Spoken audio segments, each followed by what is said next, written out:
This is Dream Power Radio, the place where your dreams turn into reality.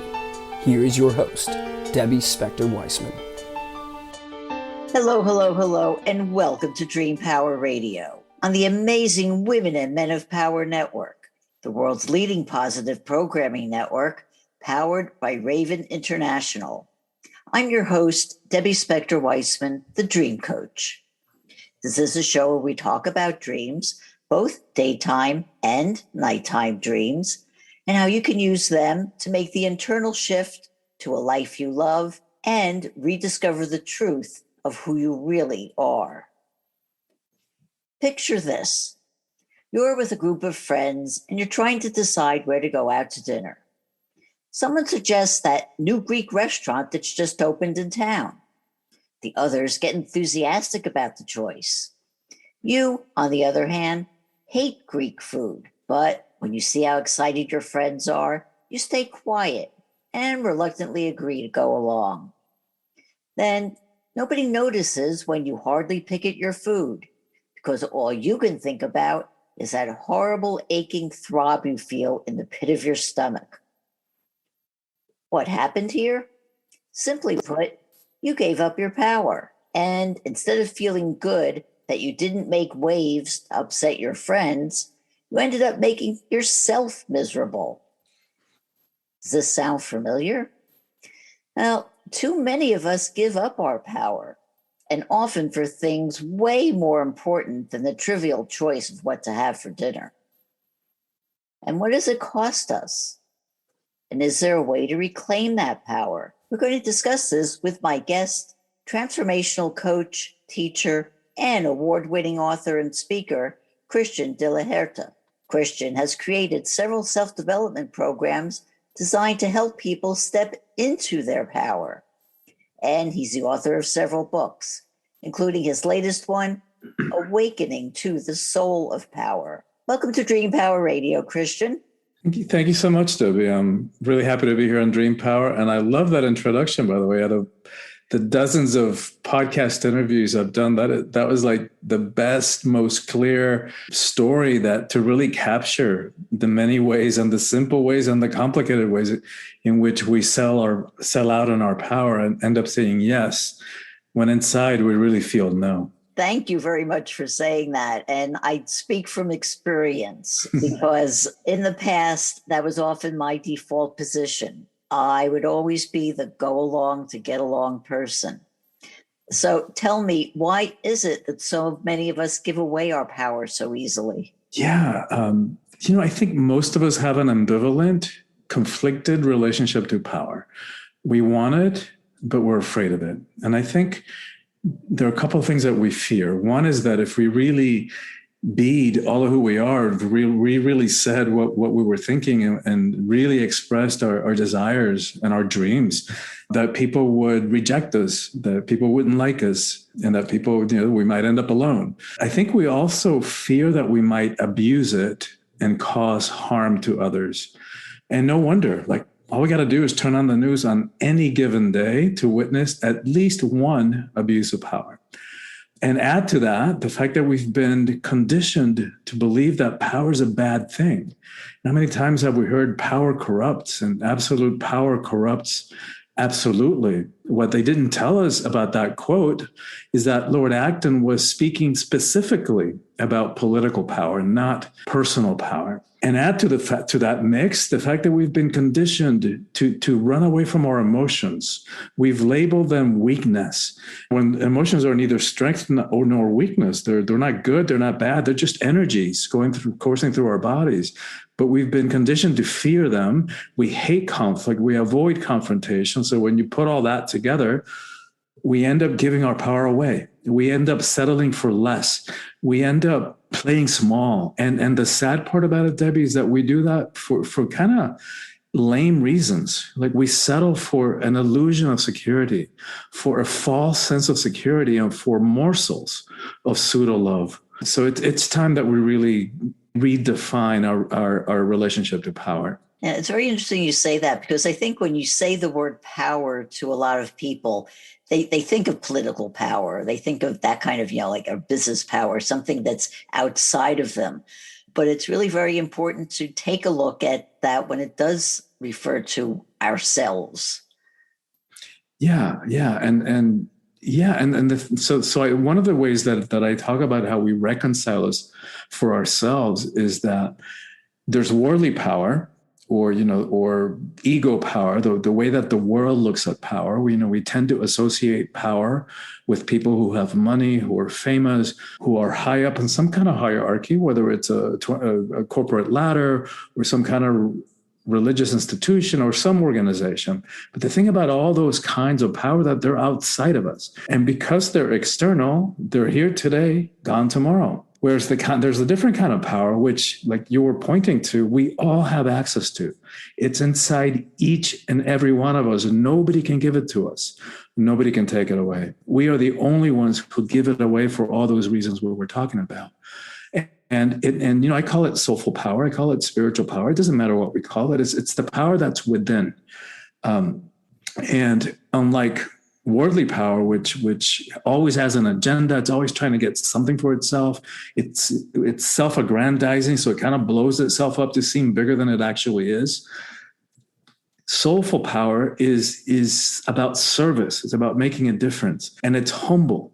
It doesn't need to prove anything to anybody. It just is. It comes from that deep level of knowing who we are and deep level of self-confidence. I think of, for example, a Gandhi or a Gandalf in their simple monastic robes, their sandal feet. You would never know how much power they hold until it's called for. And then watch out. Like Gandhi brought the British Empire to its knees without ever shooting a gun or landing a punch. Talk about power. Indeed. I want to get into the whole idea of power as it relates to both men and women. Do you believe that women are more likely to give up their power than men? And if so, why? I do. And I think we all do. But I think there's an extra layer of that for women. And it's conditioning. Like one of the reasons I first started thinking about this was inspired by my older sister. I'm the second oldest of 9 kids. My sister was a natural born leader. She was, 2 years older than I am. And she used to boss around not only the 9 of us, but the entire neighborhood of like maybe 15 kids. And in a very natural way. It wasn't like bullying. She would just say like, oh, let's go do that. And we would all just say, okay, let's all go do that. Until she hit puberty. And then she turned that off. And I don't know whether somebody actually said something to her that women or girls don't behave that way, or whether she just picked it up through osmosis from society, from culture. But I always found that really tragic. And I know she's not the only one. It comes from this kind of twisted way that we think about what it means to be a man and what it means to be a woman. For example, the very exact qualities that in a man, we all go, oh my God, what a decisive, strong leader, such self-confidence. And a woman is like, we know what they call him, what a bitch. Exact same behavior, exact same qualities. And yet we label it so differently. And what's up with that? Yeah, well, I think, the story you told about your sister, I think holds true for so many people. And it is the conditioning. It's also getting to the point where, teenage years is when, we start dating and getting involved with other people. And you get into that whole dynamic of, yes. I want a boy to like me. So I will do things to please him. Exactly. And then you may do something that, it pleases him, but I'm not sure it pleases me, but you do it anyway. And then little by little, it starts to erode. And I think that's kind of where the process begins. Yeah, exactly. And it all comes from those misunderstandings and assumptions of expectations, right? Like we think, and I've worked with so many women, I do retreats specifically on women's empowerment because I believe that the empowerment of women is the single most important thing that needs to happen in the world. It's not to idealize women. It's not to put women up on a pedestal. We know women are also capable of abusing power. But it's because the world's been running so off balance and so off kilter where it comes to this dynamic of power between the genders. And it just doesn't work. It's no longer sustainable. It's just so unacceptable. And, the reason I believe that is when women are in 50% of power, we're going to have a very different relationship to war and poverty and hunger and how we treat the environment and social justice and all of it. So to me, it's a strategic choice. Like, what is one thing that we could do that then is going to impact everything, and not a moment too soon. Like, we're in critical times. We could even say make it or break it times. So the planet will be fine. It might take a few million years, but life will continue in some form. Consciousness will continue in some form. Maybe it turns out to be an enlightened cockroach planet. Who knows? Whether we make it, right? That's the question that we're beginning to face now. And because we're just now beginning to witness whatever it is that we have unleashed on the environment, of which COVID is a symptom of that relationship to nature, of our relationship to nature. And it's also a symptom of our relationship to power. Like, we treat the planet with the same power over philosophy or approach rather than power with, which is the more feminine approach to it. Power, our relationship to ourselves and to each other and to the planet has been power over. And I'm either going to screw it or, F it or kill it. And the body as something that is less than, as something that is to be conquered and subjugated and controlled. And so that strategy just is no longer sustainable. And there's a price to pay. Like, not only is it unacceptable from the unequal and unjust treatment of women for the last several thousand years, but men are also paying a price for this toxic system, this toxic way of expressing what the masculine is. And so it doesn't work for anybody. Yeah, I wanted to get into a little bit more detail of that, because I know people may be listening to this and saying, well, power is equated with leadership, and maybe I don't want to be a leader. I don't want to develop that part of myself in that way. But what are the harmful effects of giving up our power? Let me finish the thought first about the price that men pay for this unequal system. Because let's look at a few numbers. Let's look at longevity. In the US, women outlive men by 5 years. Globally, by 7 years. If we look at the rates of suicide, in the US, men commit suicide 4 times as frequently as women. 70% of the suicides in this country are committed by middle-aged white men who are clearly still the majority of power holders all over the world. So what's up with that? Why doesn't the system work for men either? And I think that part of it, at least, is because we've got this twisted ways of thinking about what it means to be a man. And because of what we were saying, that we've made the emotions weakness, and we've been conditioned as men, just like little boys don't cry because only little girls, weak little girls, quote unquote, have emotions. It's like, wait a minute, what a twisted, wrong way to look at the emotions. And so what happens as a result is, like, we walk around like as these unfeeling, uncaring robots. And there's a price to pay for that. What used to be spiritual teaching that everything is energy, now we know from quantum physics that it's true. Everything is energy. Energy cannot be destroyed. Also teachings from physics. And so whenever we suppress our emotions, that doesn't go away. Those energies don't go away. They get lodged. They get stuck in the tissues of our bodies.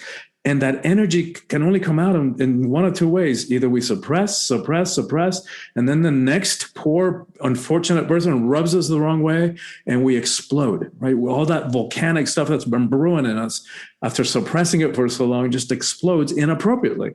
And we cause harm to our relationships. Or suppress. And then it starts seeping out, right? Little by little, and it starts showing up as bodily symptoms, heart attacks, ulcers, cancer. So we've also got to figure this out about the emotions and learn how to express the emotions responsibly, right? We don't want to go around like 2-year-olds throwing a tantrum and just dumping our emotions on each other. So to learn what we're feeling, right? Because that, for many of us, that's a challenge. Like, So before I started doing this work 30 years ago, I couldn't tell you what I was feeling because I didn't know what I was feeling. And I know that many men and so not a few women are also that emotionally suppressed that we don't know what we're feeling. So first step is learning what we're feeling, then having the courage to express those feelings, to say what works for us, what and what doesn't. Right? Like it doesn't work for us to go have Greek food. Like we're completely in our right to say that.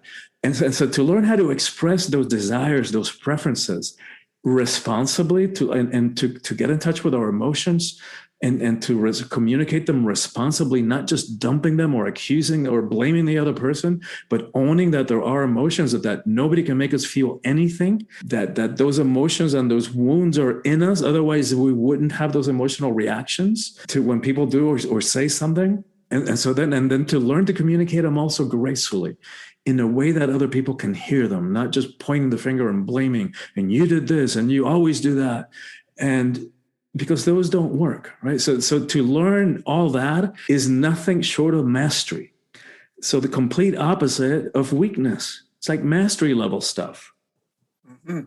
And it's very interesting that you talk about how by not expressing ourselves, not allowing ourselves to display our power, it makes us sick.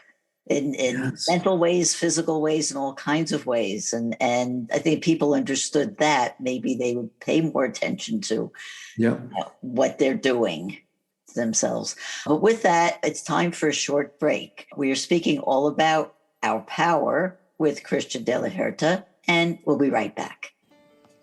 When is a car not a car? When it shows up in your dreams. Cars are one of the most common dream symbols. If you don't know why you're dreaming about cars or any image, it can leave you confused or scared. But that dream could be a solution to a pressing problem, or an insight into a solution that's been bugging you for years.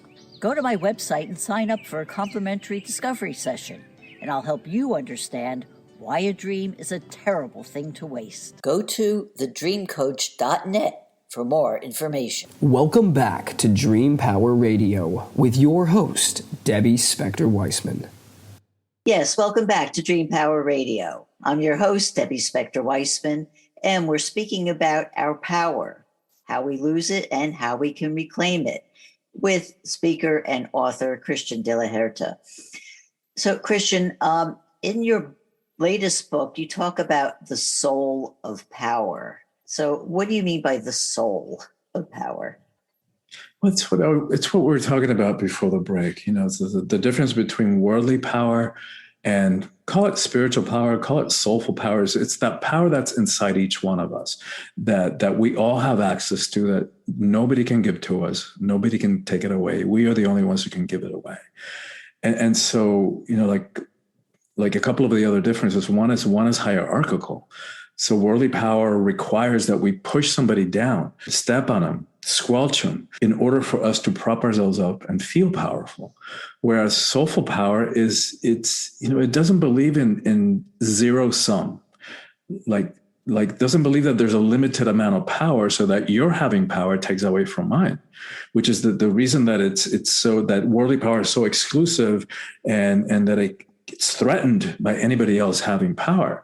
When I'm in my power, when I'm in my soulful power, in my authentic power, it's like, I know who I am. I know that no matter what happens, no matter what you do, no matter what situations life throws at me, I'll be able to handle it.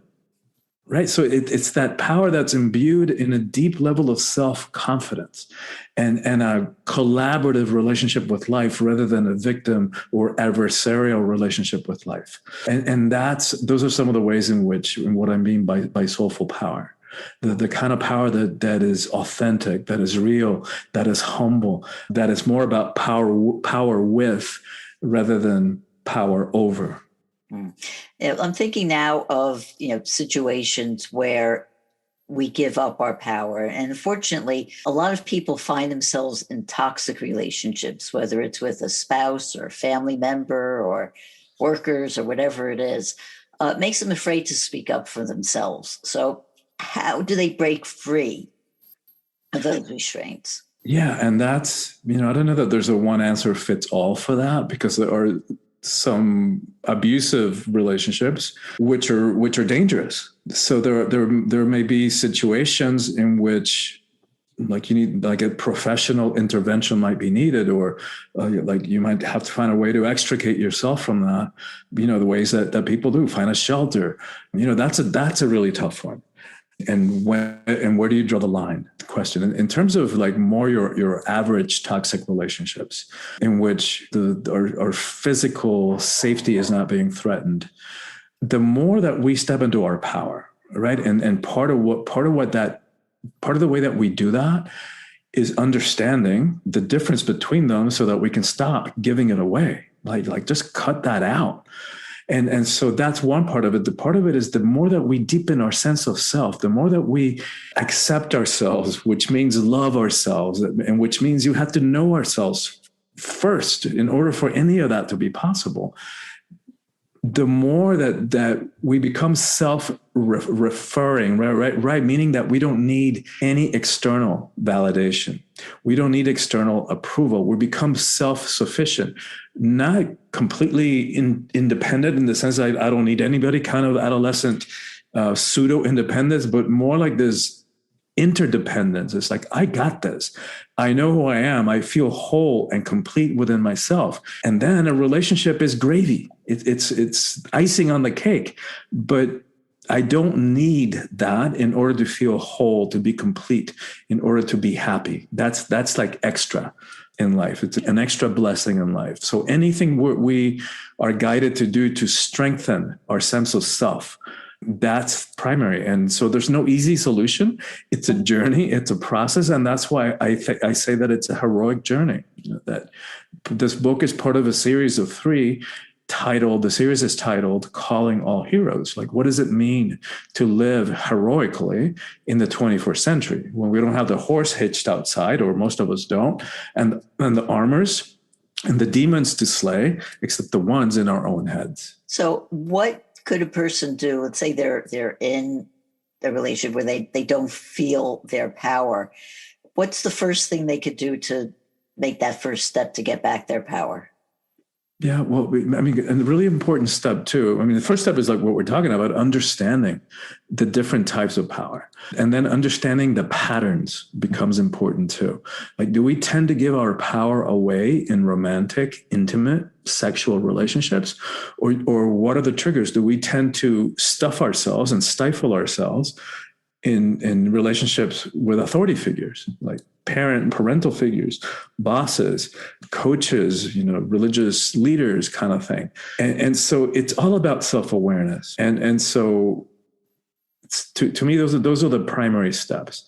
Like, once we become aware and we've been deepening our sense of self, then it's a matter of breaking the patterns, because it's all patterns. That's all that we've been doing. And yeah, there will be an adjustment period, and the other person may or may not be able to make the adjustment. And which is the underlying fear in many people's reasons for stifling their powers, because they think that if they did, the relationship wouldn't survive. But at what price do we stay? Right? Because when we stuff ourselves and our power and our dreams and our preferences, we're really like stuffing ourselves at a soul level. And at some point that becomes like, what we're risking is just like the soul devouring mediocrity, because we keep stifling ourselves and putting ourselves in smaller and smaller boxes so as to not rock the boat too much. It's like, what a price to pay for that. And because it's not even authentic acceptance, or it's not even authentic love that we're settling for, because we are not presenting ourselves authentically. We're presenting ourselves as pieces of who we are, like very diminished versions of ourselves. So whatever we're getting back from other people is not even real. It's just a mirror to that inauthenticity. They're just matching us where we are. So yes, it's hard work. Yes, it's nothing short of heroic. But the rewards are infinite, and the rewards are freedom, and the rewards are the possibility of having the kind of relationships that we really long for, where we are matched, where we are honored and revered as equals, and the type of relationships that can foster our growth and our personal transformation and our soul level evolution, which is what we're here for ultimately.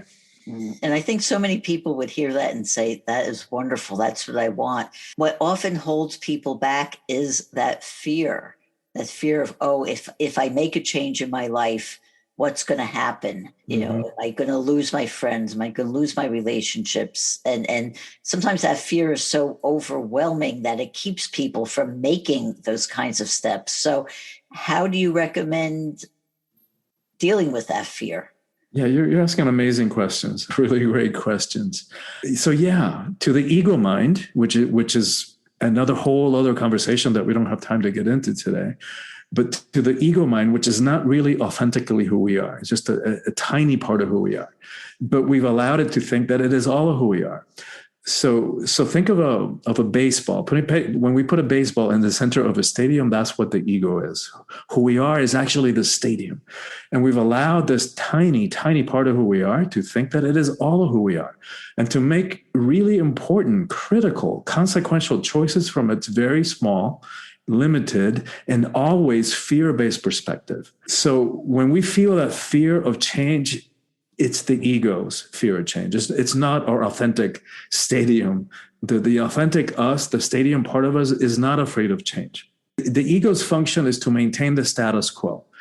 Even if the status quo is miserable, it doesn't care. It doesn't evaluate anything that signifies the possibility of change. It's going to view as a threat. And that's just the way we're hardwired. But so yeah, change is scary to the ego. But what's scarier to me? That another year, 5 years, 20 years go by and we're still stuck in situations where there are relationships or jobs that are sucking the very life force out of us. That is infinitely scarier to me. And wouldn't you also say that another component that's critical toward this growth is true self-love? Yes, that's the solution. I mean, that's ultimately the solution. And what do you say to people who say, I don't know how to love myself? Wow, it's you got to learn, right? There's no way around it because nobody else can do it for you. So do whatever you got to do, right? Do your work. It is work, but it's so worthwhile because everything changes when we get to that place of self-love. And I know this from personal experience. I know self-doubt.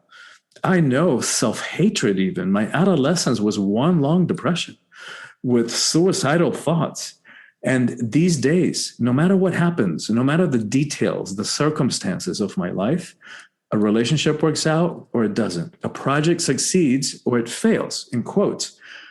I never, ever question my sense of worth. So I know from my personal experience, this is not something that I read in a book, that when we do our work, all those self-doubts can be morphed, can be transformed into self-confidence.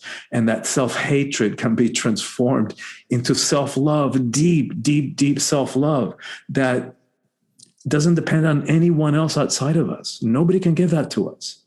And no amount of conquests, of no relationship is ever going to make us happy. And it's not even their job to. And how unfair to put that responsibility on somebody else. You are going to make me happy. If I could only have them, then I would be happy. It's like, no, we know there isn't any way anybody else is going to make us happy. No, nothing external is going to give us that. The only way that we can get to that level of self-love and self-acceptance is going within and knowing who we are, self-knowledge. That's self-awareness. That's the first step. And nobody can do that for us. And it is such a worthwhile adventure to dive into. I tell you, there's so much more I'd like to ask you, but we're almost out of time. So I just have time for my final question, which is, how can people find out more about you and your work? Thank you so much, Debbie. Thank you for that question. And thank you for the invitation again. I've loved the conversation, and I know that you and I could continue speaking for a long time. It's been a fascinating conversation. So in terms of getting the book, it's available wherever books are sold, Amazon or your local bookstore. In terms of reaching me, probably the best way is my website. And from there, they can access my social media. My website is soulfulpower.com. And for your listeners, if they will go to the website, soulfulpower.com, and sign up to be on my email list, we've got a special offer now where they'll get a sample chapter from the book talking about what it means to live heroically. They'll get some power practices that are designed to apply the teachings to our lives, because we don't need any more information. We've got information overload. What we need is transformation, and that comes from applying the teachings to our lives. And that's what those practices are designed to do. And then finally, they'll get a recorded video teaching with a guided meditation about trust, which will be supportive in these times of chaos and uncertainty. Wonderful. Well, Christian, thank you so much for being on Dream Power Radio today. We've been speaking with spiritual teacher and transformation coach, Christian De La Huerta. I hope you've enjoyed today's program. If you have, please tell all your friends, follow me, and drop a positive review on your podcast site. And if you're on Clubhouse, join me in my club, Club Dreams, where I host weekly rooms on all aspects of dream work. Until next time, this is Debbie Spector-Weissman saying, sweet dreams, everybody. You've been listening to Dream Power Radio with your host, Debbie Spector-Weissman. For more information on Debbie or to sign up for her newsletter, go to dreampowerradio.com. This has been Dream Power Radio on the amazing Women and Men of Power Network, the world's leading positive programming network, powered by Raven International.